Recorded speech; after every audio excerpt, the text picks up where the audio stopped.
시편 45편 10절에서 11절에 딸이여 듣고 보고 귀를 기울일지어다 내 백성과 내 아버지의 집을 잊어버릴지어다 그리하면 왕이 내 아름다움을 사모하실지라 그는 내 주인이시니 너는 그를 경배할지어다. 아멘.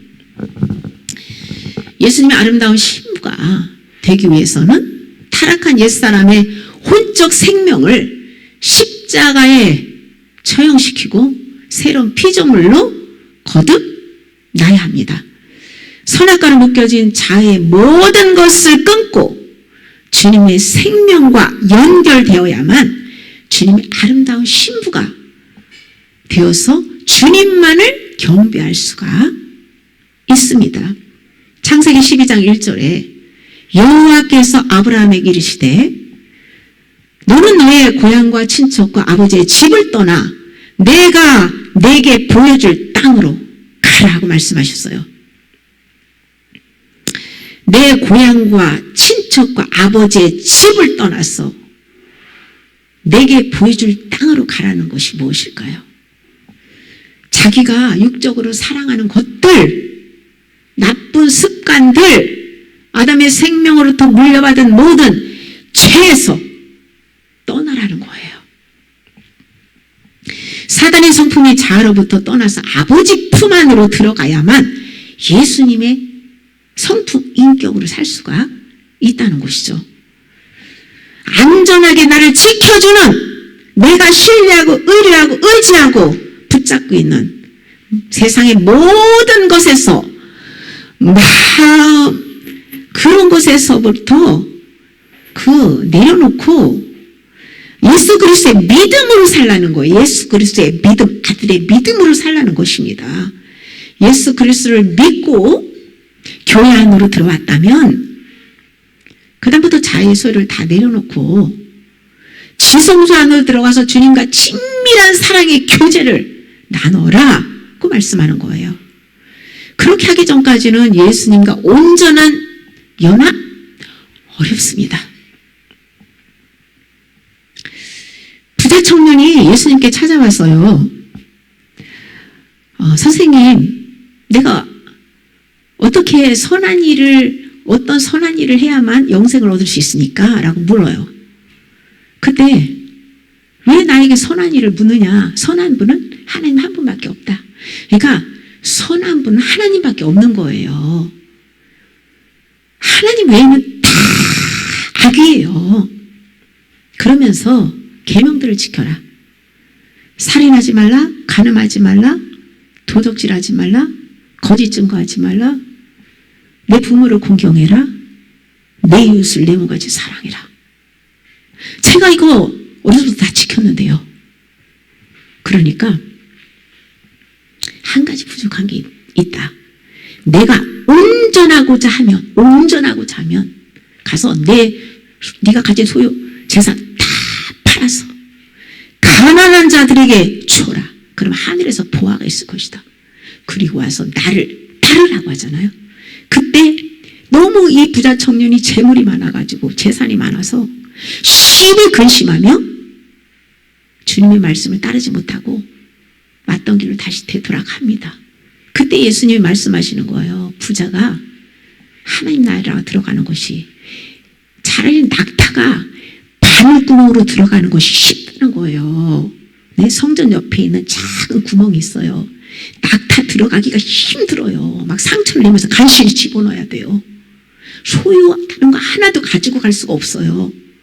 그렇게 부자는 그런 옛 생명의 많은 소유들을 가지고는 천국 갈 수 없다는 걸 말씀하고 있잖아요. 그러니까 누가 구원을 받을 수 있습니까? 제자들이 놀라서 물을 때 사람은 할 수 없을 때 하나님은 할 수 있다라고 말씀하셨잖아요. 그러니까 소유를 다 판다라는 개념 우리는 바로 알아야 돼요. 예수님께서 마태복음 13장에서도 말씀하잖아요. 천국은 마치 밭에 감추어진 보화 같으니 이를 발견한 후 묻어놓고 가서 자기 소유를 다 팔아야 그 밭을 살 수 있어요. 가서 자기 소유를 다 팔고 그 밭을 샀어요. 그 밭을 사니까 그 보아는 그 밭의 주인 것이지. 천국은 마치 값진 진주를 구하는 장사와 같으니 값진 진주를 딱 만났어요.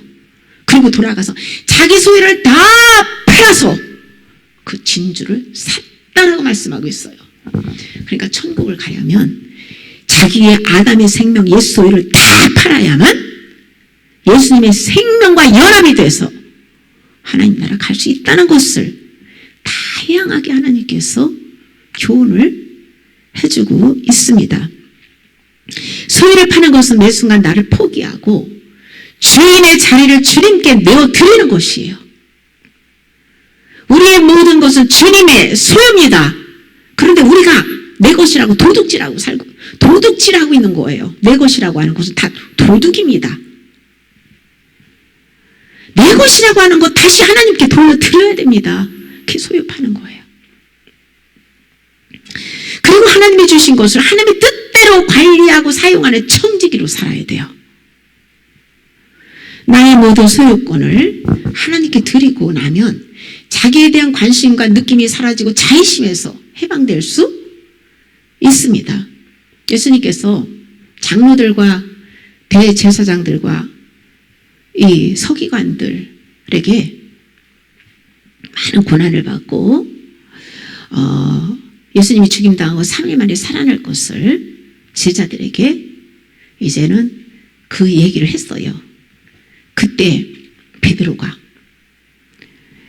놀라가지고 선생님 안 된다고 죽으면 안 된다고 막 강력하게 붙잡고 말리잖아요.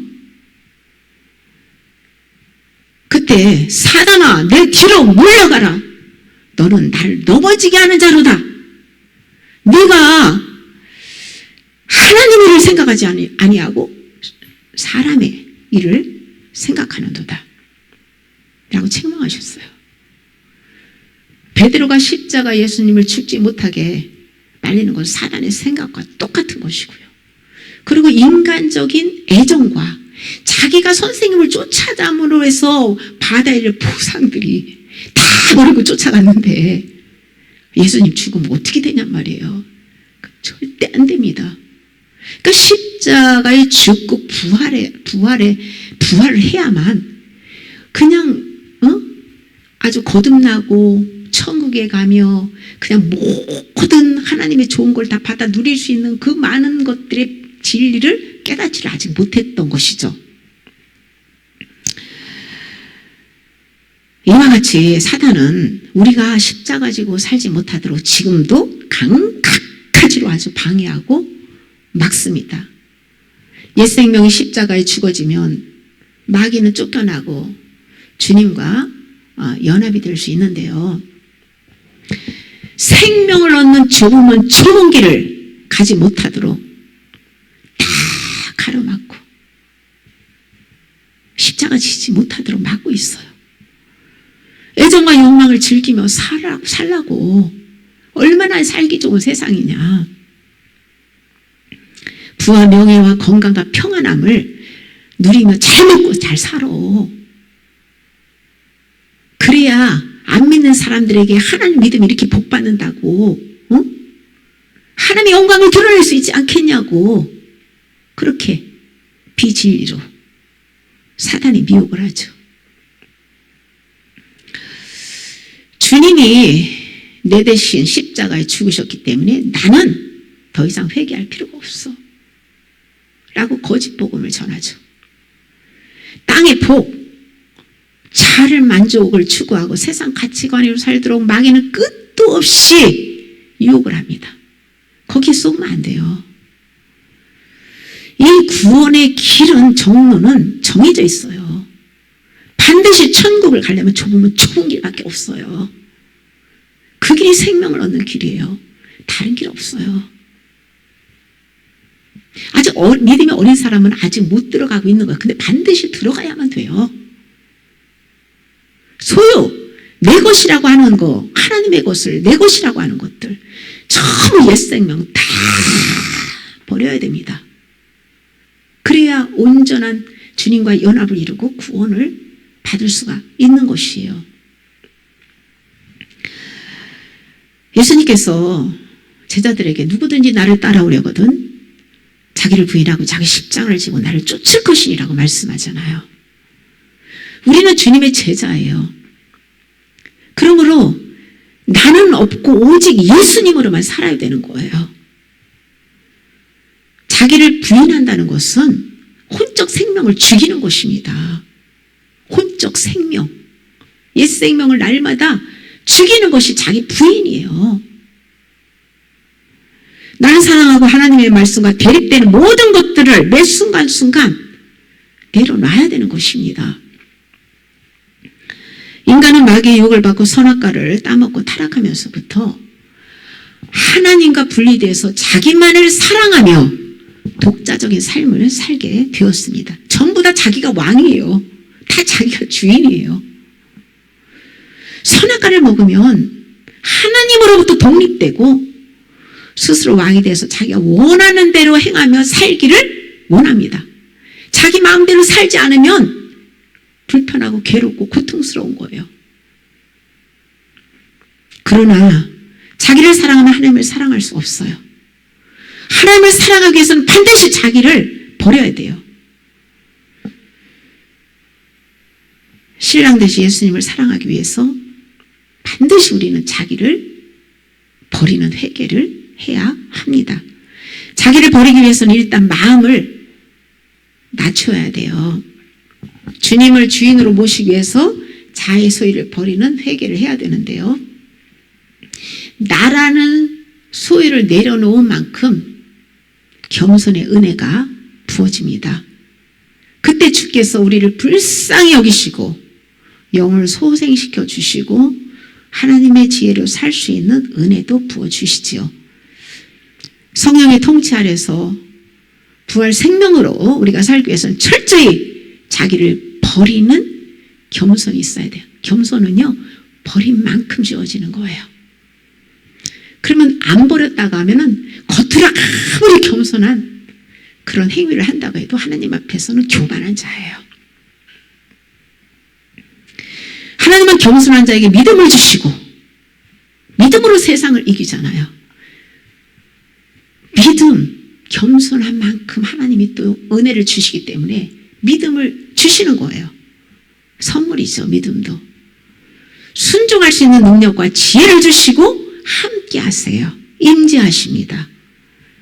우리가 주님을 사랑하고 하늘의 신령한 은혜와 복을 받기를 원한다면 나를 사랑하는 마음부터 내려놔야 될 줄 압니다.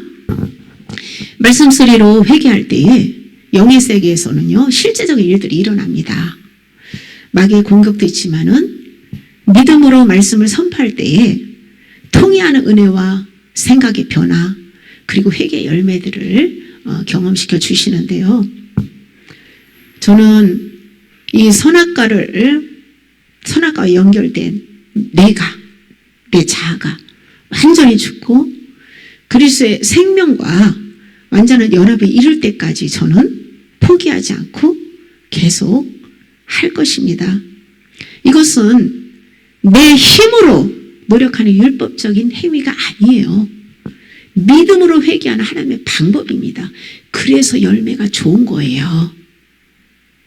근데 사단이 이 방법을 이렇게 널리 전파해서 좀 적용을 해서 회개해서 회개 열매를 맺게 하면 좋은데 이것 또한 가로막고 있고 열리지를 않는 게 참 안타까운 것 같아요.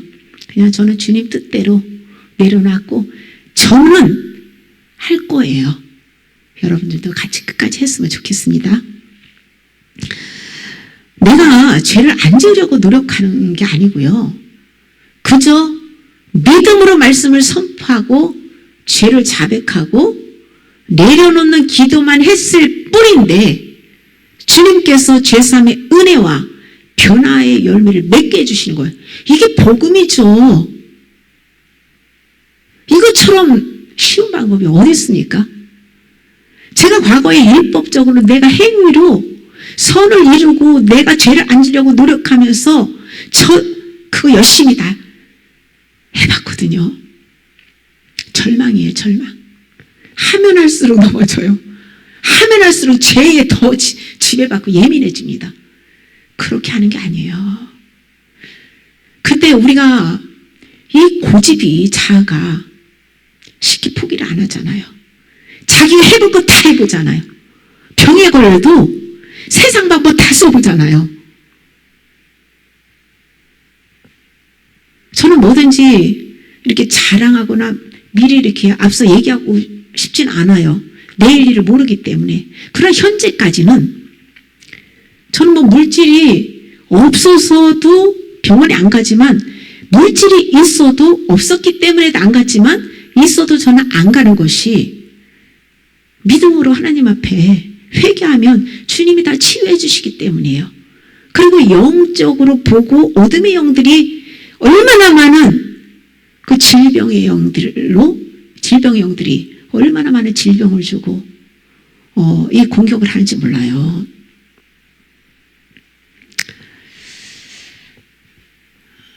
우린 마귀에게 속지 않기 위해서는 빛의 말씀을 우리 마음 안에 새기고 그 말씀을 간직 사수해야 돼요. 주님을 사랑하기 위해서 우리가 회개를 해야 되는데요. 가장 은혜가 많이 부어지는 방법이 말씀 소리로 회개하는 것이에요.